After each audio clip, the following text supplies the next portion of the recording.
Yo, welcome to my channel. Um, it was the final season, basically. Final three episodes.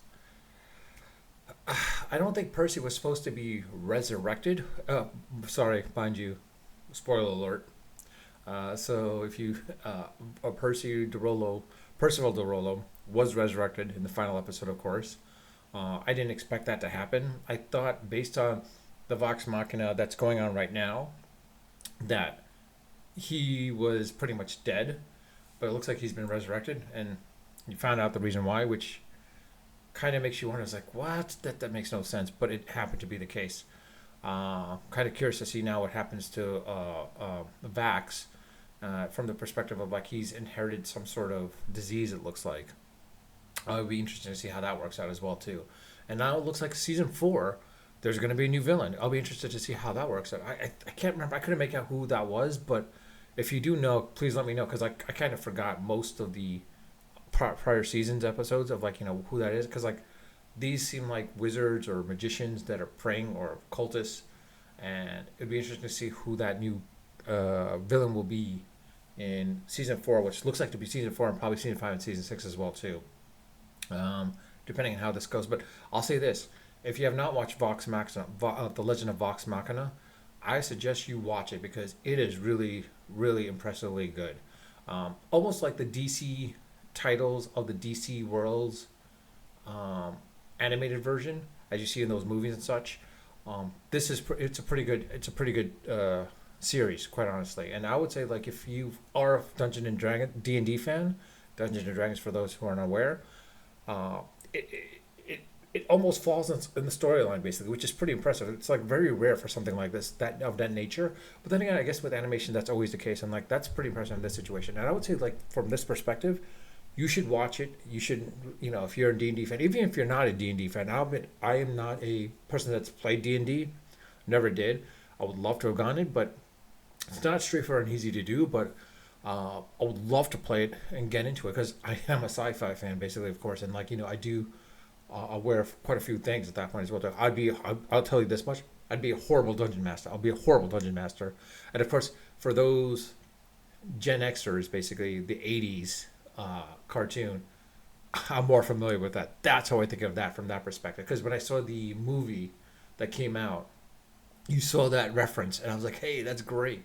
You got the archer, the acrobat, the thief, the magician, and the barbarian, with Uni the unicorn, of course. And but in any case, like I said, if you are a non D&D fan, this might help you get into it a little bit if you watch the series. Because when you watch the series, and mind you, by the way, this is not meant for kids. This animated show is not meant for kids. Straight up 15-year-old, 14-year-olds, maybe.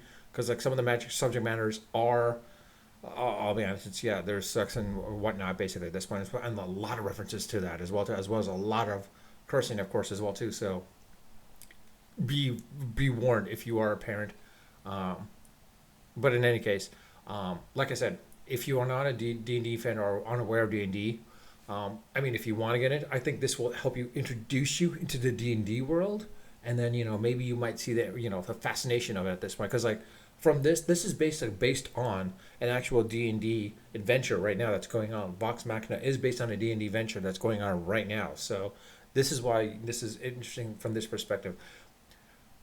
Most dungeon masters that are out there are very well um, ingrained into this, that they've had that creativeness of that from that perspective.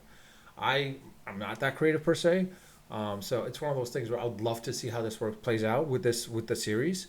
I mean, I could go off and like look at the actual gaming action of things of basically and seeing how that's it's going on from that perspective. But I'd rather like watch the series because like it still deviates a little bit away because of course Hollywood they have to make some differences at that point. But with that, I'll leave it at that.